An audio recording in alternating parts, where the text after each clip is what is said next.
So this is to help all of you go through the study guide, also to help you understand how to think through each one of these answers. So this is a short version of the study guide. We're not going to go through the longer version because there are explanations on those. So you need to have your short study guide out.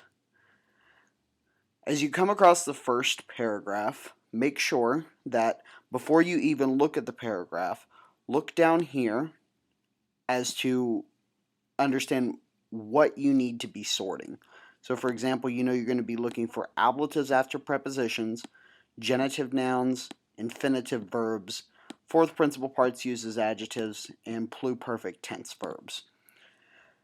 Look for particular clues that are associated with each category that you're looking for. So for example, ablatives after prepositions, a key word here would be prepositions. So go through, you know that you're looking for the underlined words throughout the paragraph.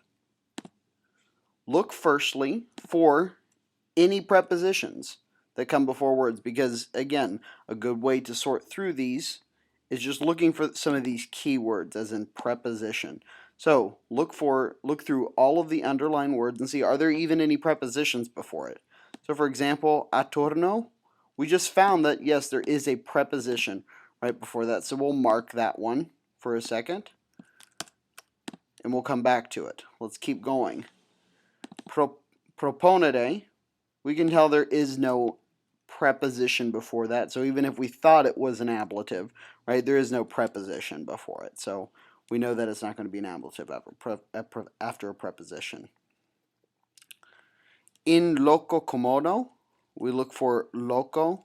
In comodo, we do indeed see a preposition, so we'll mark that one also. We'll come back and see if it's an ablative after a preposition. And then also sub portis reliquis, also sub being a preposition, we can tell that it could be possibly at least be an ablative after a preposition.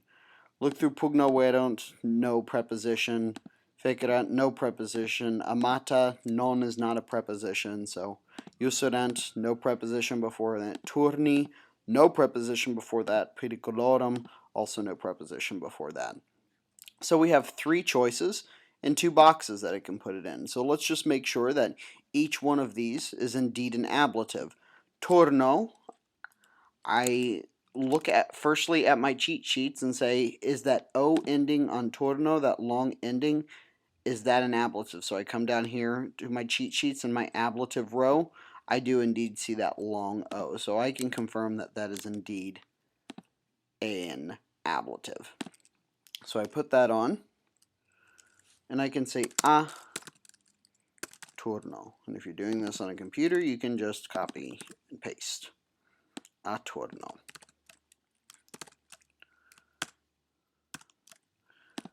It's the same with the in loco comodo. I see the exact same O on there.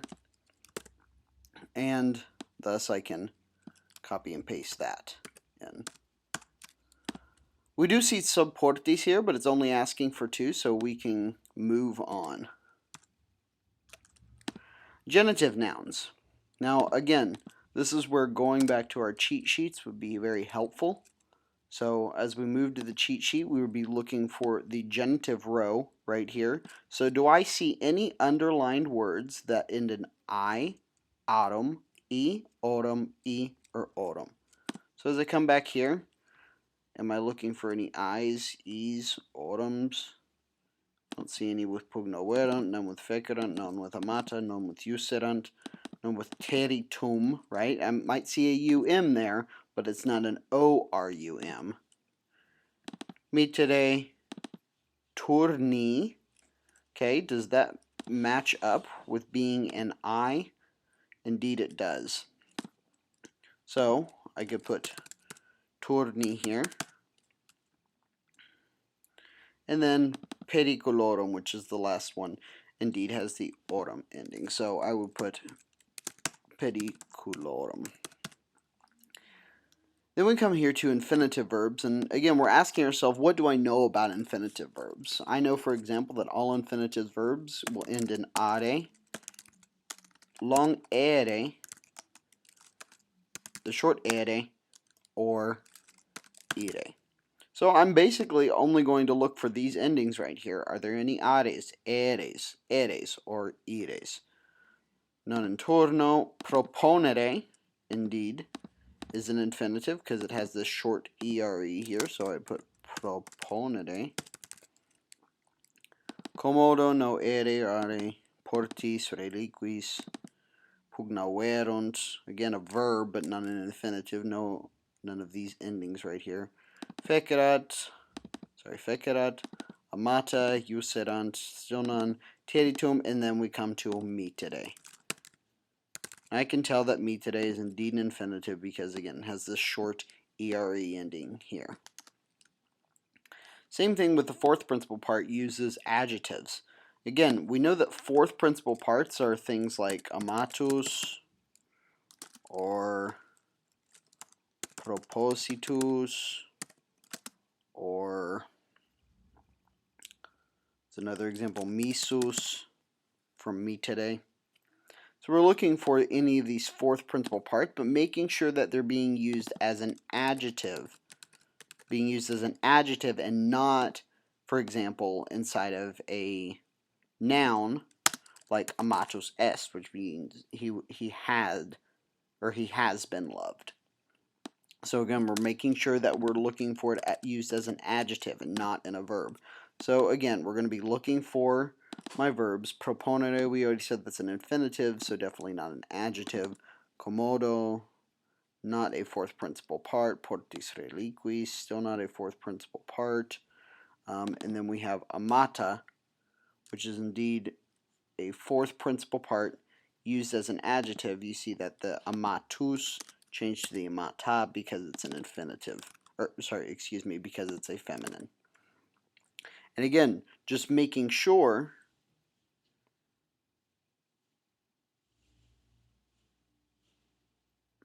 that is indeed used as an adjective. So an adjective has to agree in number, gender, and case together with the noun that it's modifying. So we need to make sure that amata has a noun that it's going with, and we see fata here as the noun that amata is going with. And as we keep going on, again, we're looking for a fourth principal part. Userant, not a fourth principal. Teritum, coming from tereo, and then teritus. So again, that um ending, and as an adjective, it needs to have a noun to go together with it, going with tornum. Tornum teritum. So we found our second adjective, or fourth principal part used an adjective, meaning the scared Turnus.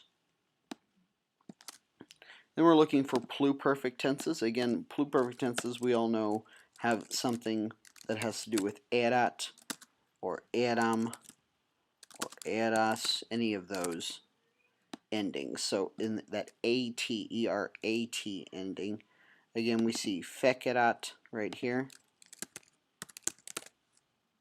that erat ending. We have userant, again, that erant ending.